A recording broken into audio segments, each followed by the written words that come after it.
Bom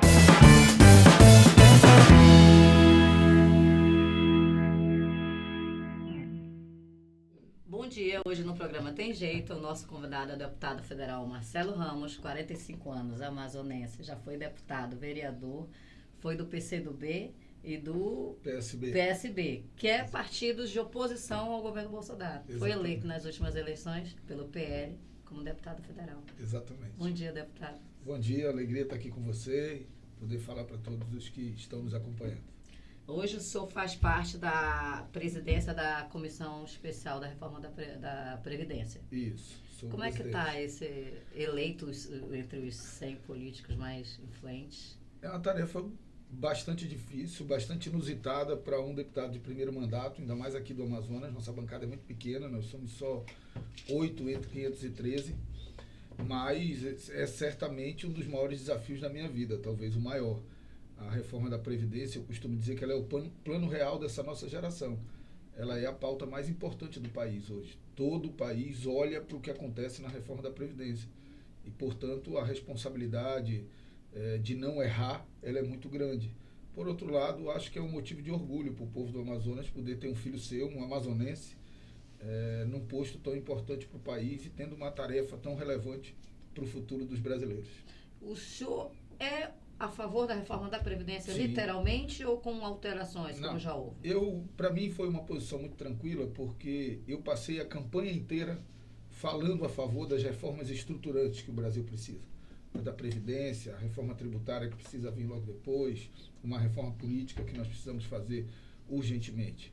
E a reforma da Previdência, ela é algo fundamental para que nós possamos fazer o ajuste fiscal, para que o Estado brasileiro caiba dentro do orçamento nacional. O Brasil vem ano após ano gastando mais do que arrecada. A gente sabe o que acontece quando a gente faz isso na nossa casa. Chega uma hora que dá um colapso total. Um país é igual. Já aconteceu no Rio Grande do Sul, já aconteceu no Rio de Janeiro, já aconteceu em Minas Gerais, que são estados colapsados.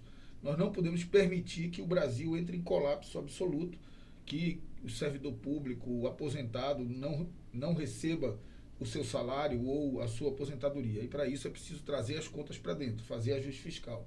Então eu passei a campanha inteira defendendo isso. Agora é óbvio que a reforma, como encaminhada pelo governo, ela precisava de ajustes.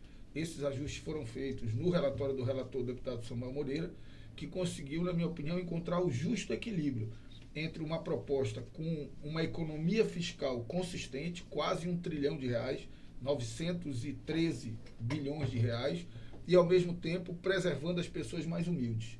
Não mexeu no trabalhador rural, não mexeu no BPC, garantiu uma regra especial para professores e professoras, garantiu uma regra de transição para servidor público, então, e ainda avançou. Teve a coragem de cobrar imposto de banco, que é um negócio que as pessoas morrem de medo no Brasil. Todo mundo, país arrebentado e os bancos lucrando cada vez mais.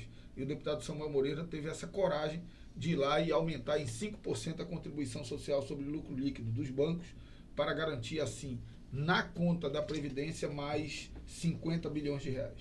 O senhor também conseguiu um feito histórico, que foi fazer com que a oposição não travasse, não obstruísse o projeto da reforma da Previdência. Sim. Como é que foi esse? Olha lá, eu sou um político hoje mais amadurecido, já fui um cara muito afobado, já errei muito por isso, mas acho que as derrotas da vida, os erros que eu fui cometendo foram me amadurecendo. E eu sou daqueles que tenho convicção de que o diálogo é o instrumento da democracia. Então, você vai ter uma hora que o voto vai decidir. Quem tem mais voto vai aprovar. Mas o parlamento, ele não é a representação de quem ganhou a eleição, como é a presidência da República. O parlamento é a representação de todos os brasileiros, inclusive das minorias. Portanto, essas minorias têm que ter seus espaços garantidos, seus espaços de fala, seus espaços de demonstrar a sua contrariedade a determinado projeto. Então, dentro desse espírito, eu dialoguei com a oposição, demonstrei a eles que era melhor fazer um debate qualificado de conteúdo da proposta, aquela estratégia de obstrução que até meio que ridiculariza a Câmara, porque 2 horas lendo ata, 1 hora discutindo se inverte a pauta ou não inverte. Eu prefiro gastar tempo discutindo o conteúdo do projeto. que é o que a gente está fazendo. Nós vamos votar a reforma da Previdência depois de ouvir quase 200 deputados. Isso é bom, qualifica. O relator mesmo já mudou muitas coisas no relatório por opiniões, por destaques feitos por deputados. Então, foi com esse espírito de diálogo. Eu tenho uma relação muito boa com todos os setores da Câmara, tenho respeito do governo, tenho respeito da oposição e tenho absoluto respeito dos partidos independentes, do qual o meu partido faz parte, e talvez por isso eu seja também o único deputado do Amazonas incluído na lista dos 100 mais influentes no Congresso, o que é algo inusitado também com um deputado que só está 3 meses lá. E começou o primeiro mandato, né, Sim. como deputado federal. Isso é motivo de orgulho, né? Você está de parabéns. E de responsabilidade. Mais de responsabilidade do que de orgulho. Mas a gente não pode deixar de comentar, a gente tem visto muitas polêmicas, né, deputado? Sim. Principalmente nas redes sociais, sim, que hoje a informação é muito rápida através das redes sociais.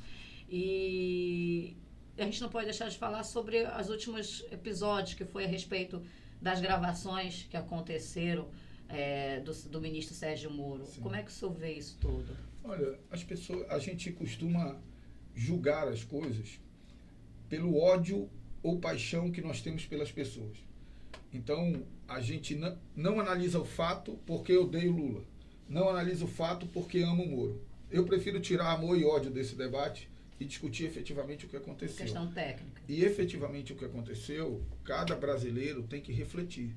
Você imagina você réu num processo e o juiz combinando com a outra parte o que é que ela tem que fazer para ganhar a ação de você.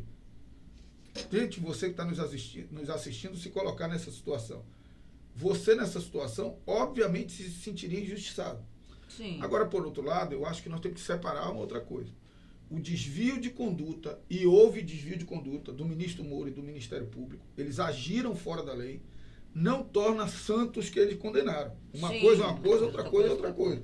Então, eu não quero julgar aqueles que foram condenados, não quero absolver aqueles que foram condenados, mas efetivamente a conduta do ministro Moro e dos procuradores foi uma conduta fora da lei. É bem importante o senhor falar isso, porque hoje em dia parece que quando você emite uma opinião contrária, ou você é esquerda, ou você é comunista, as pessoas estão te taxando. E eu que já fui, fica mais fácil ainda taxar. Então, assim, é muito complicado, porque a gente do meio jurídico, tecnicamente falando, sabe o quanto isso é gravíssimo, né? Só as pessoas se colocarem no lugar. Sim. Imaginem, você responde um processo, você que está nos assistindo, você responde um processo e o juiz combina com a outra parte o que ele vai fazer para a outra parte ganhar a ação. Você ia se sentir injustiçado com isso. Com certeza. Então, eu não entro no mérito. É porque tem o Lula no meio dessa história. Mas poderia ser. Questões políticas. Poderia ser outra pessoa. Poderia ser eu, poderia ser você, Exatamente. Poderia ser alguém que está nos assistindo. Então, a gente precisa isolar um pouco as figuras que envolvem e analisar o que aconteceu. O que aconteceu foi muito grave. O que aconteceu foi uma atitude fora da lei, uma atitude que atenta contra o Estado Democrático de Direito. Hoje foi o Lula. Como muita gente não gosta do Lula, não, que bom que o ministro fez isso, legal. Amanhã pode ser você. Isso é muito importante que seja enfatizado, né? Porque as pessoas acabam não entendendo e emitindo opiniões que não poderiam. E aí, nesse dilema todo, o senhor acha... Eu vi uma declaração sua, andei lendo algumas declarações, que o senhor fala que ele deveria se afastar por conta da situação. Essa é a sua opinião mesmo? Na verdade, o que eu disse foi que o juiz Moro aconselharia o ministro Moro a se afastar para responder os fatos. Entendi. E o senhor acha que isso não vai ouvir ele no depoimento? Vamos ver o que ainda tem, né? Vamos ver o que dizem que ainda vem. Hoje, inclusive, saiu um outro episódio, porque que isso pode até dar problema para ele, porque há sério indício de que ele mentiu no Senado. Quando ele criticou a procuradora, dizendo que ela era fraca para fazer pergunta em audiência, e perguntaram sobre isso para ele no Senado, e ele disse que isso não tinha tido consequência nenhuma no processo. E agora saiu um novo diálogo hoje, o Reinaldo Azevedo publicou hoje, que a procuradora foi afastada das outras audiências, justamente por orientação, influência dele sobre os procuradores. Então, ainda tem muita coisa aí para acontecer. Vamos. E a gente, um outro assunto com o Amazonas. Claro que eu acho que não dá para ignorar o papel que a Lava Jato teve no país. Sim, Então, que foi de suma eu importância. isolo as duas coisas. O desvio de conduta do juiz Moro não torna inocente todos aqueles que praticaram crimes e que foram condenados pela Lava Jato. Agora, eu acho que chegou a hora da gente começar a fazer uma reflexão sobre os efeitos da Lava Jato, né? Ontem eu vi uma fala muito lúcida do João Saad, que é o dono da Bandeirantes, dizendo o seguinte: no mundo inteiro, quando empresas cometem crime, você vai lá, detecta quem era o executivo responsável, pune o executivo, recupera os orçamentos e a empresa e retorna. deixa a empresa sobreviver. Exatamente. Aqui no Brasil não, a gente condena a pessoa jurídica. Exatamente. A Odebrecht, talvez poucas empresas tenham a expertise que ela tem de grandes obras no país. Entrou em recuperação judicial. Então nós poderíamos ter punido os que praticaram desvio de conduta, mas preservado as empresas. Questão de geração de emprego. Quantos empregos se perderam, quantas economias de cidades foram destruídas, porque economias de pequenas cidades no Rio, por exemplo, Macaé, que é uma cidade que dependia quase que exclusivamente das obras da Odebrecht. Então, os efeitos econômicos a gente vai começar a perceber agora e que sirva de lição para a gente ser mais responsável com isso. Condenar quem cometeu o crime, mas entender que nem todo funcionário da Odebrecht tinha que pagar a conta dos crimes cometidos pelo Marcelo Odebrecht. Punisse o executivo, mas se preservasse a empresa pela importância estratégica. E falando em economia, nós estamos sofrendo ataques muito grandes a respeito da Zona Franca de Manaus. Muitos. E aí? E vamos sofrer nos próximos 4 anos. É o que nós estamos observando, é que esses ataques têm crescido. A questão é simples.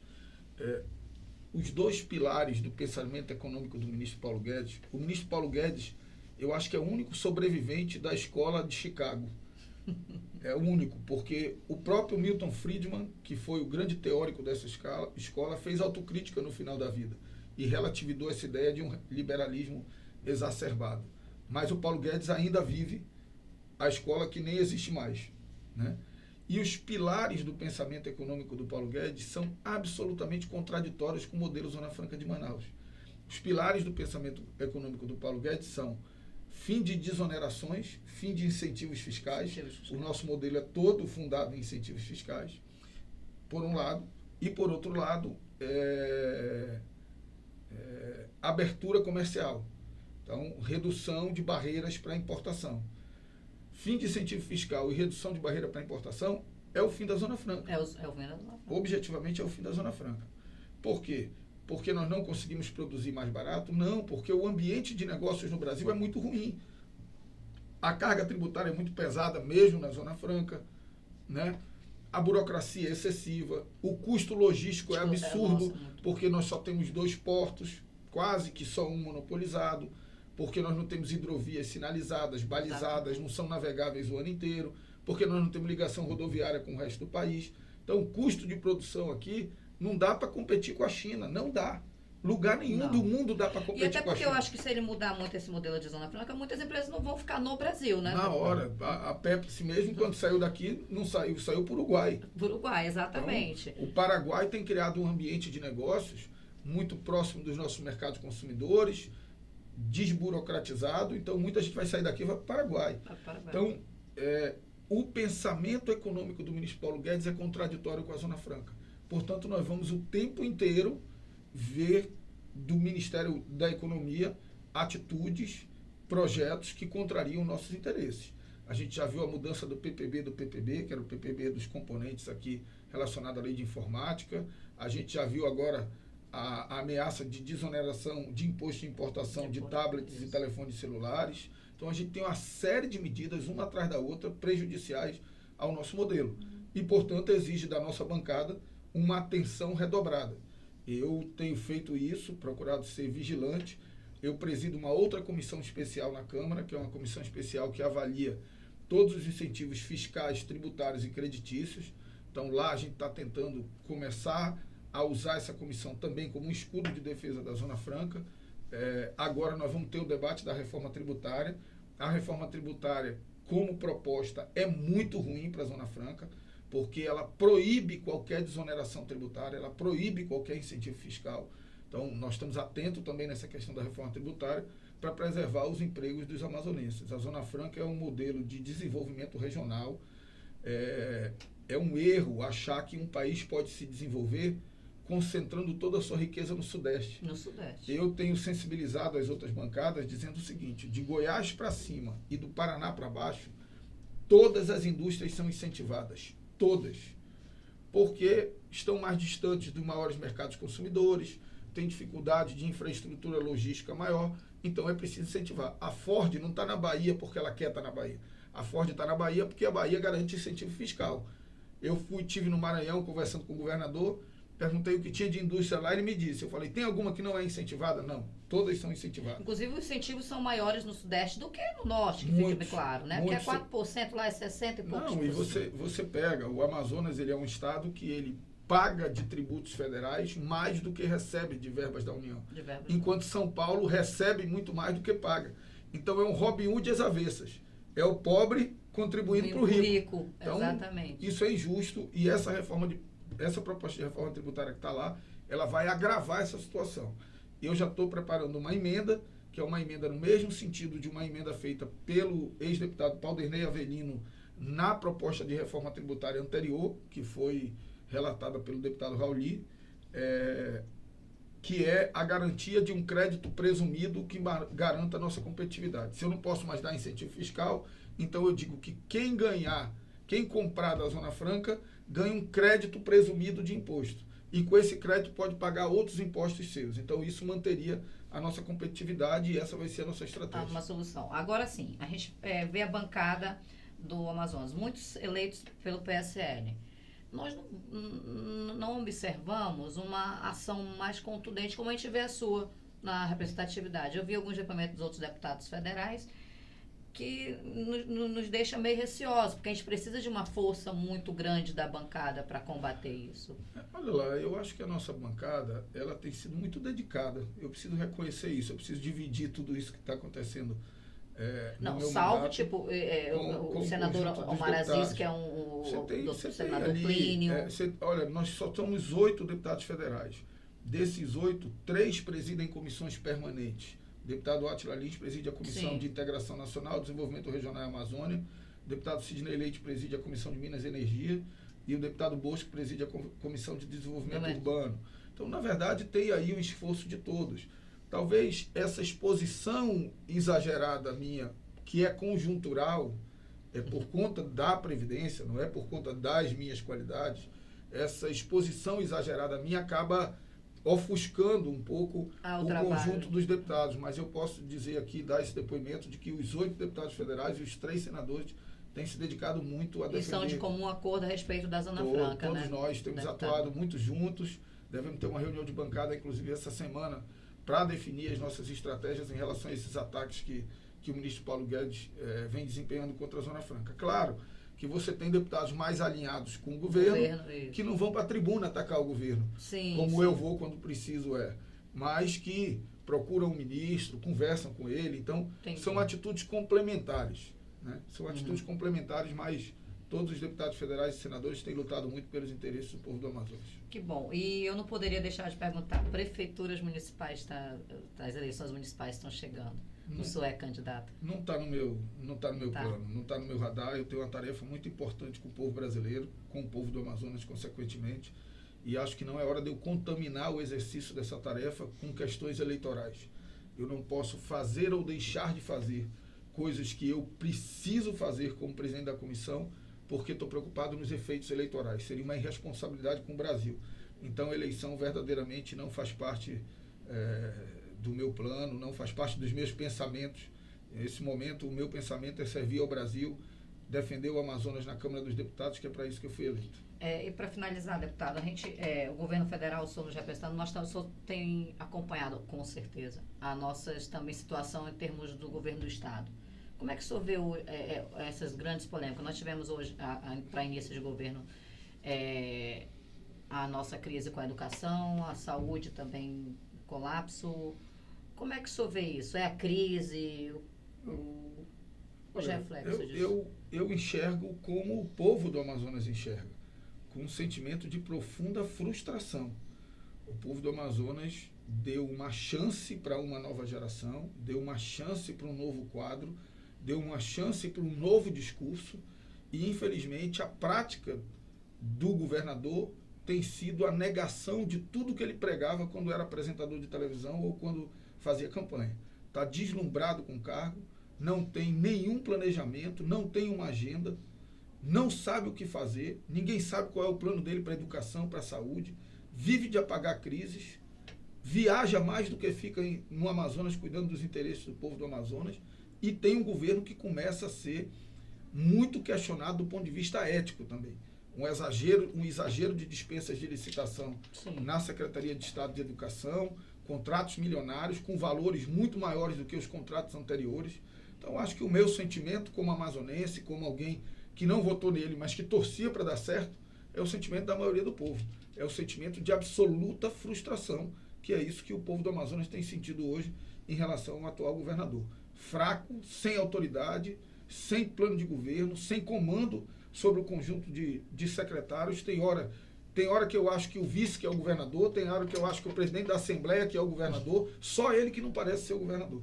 E isso é lamentável, porque nós estamos colocando em jogo o interesse de milhares de amazonenses que acreditaram nele, que confiaram nele como uma esperança de uma virada de página na história da nossa política. Infelizmente, o sentimento que tem é de frustração. É mais um Amazonas que veio, né, uma cassação, de questões muito de corrupção muito grande, né? Muita instabilidade. A gente não consegue ter estabilidade. Você pega, o nosso estado tem a previsão de arrecadar, eu acho que o orçamento esse ano deve ser por volta de 18 bilhões de reais. E o cara vem me dizer que não tem dinheiro para pagar salário de servidor. É brincadeira isso. É brincadeira. É o cúmulo da irresponsabilidade, da falta de planejamento. O problema é que quem gasta mal, falta dinheiro mesmo. Se gastar mal, falta dinheiro. Se ele não tivesse superfaturado a merenda escolar na SEDUC, tinha um pouco mais de dinheiro para pagar os servidores.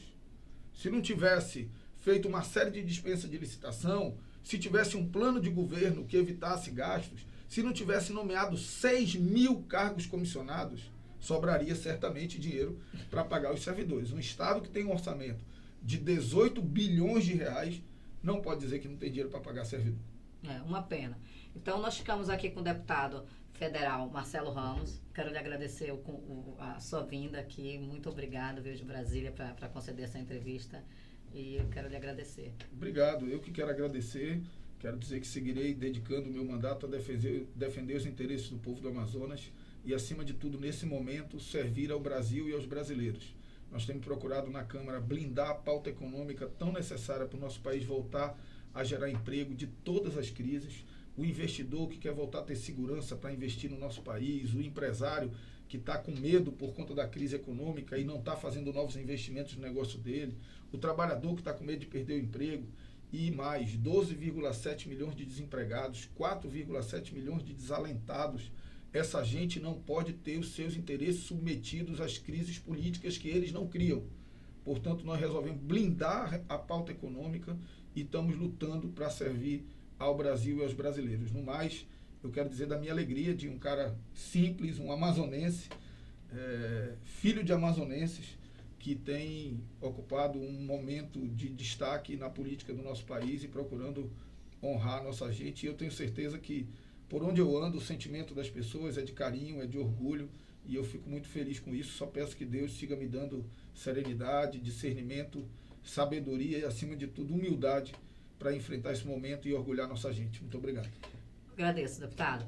Então, fiquem com o deputado Marcelo Ramos. Tem jeito sim. Basta ter legalidade e compromisso.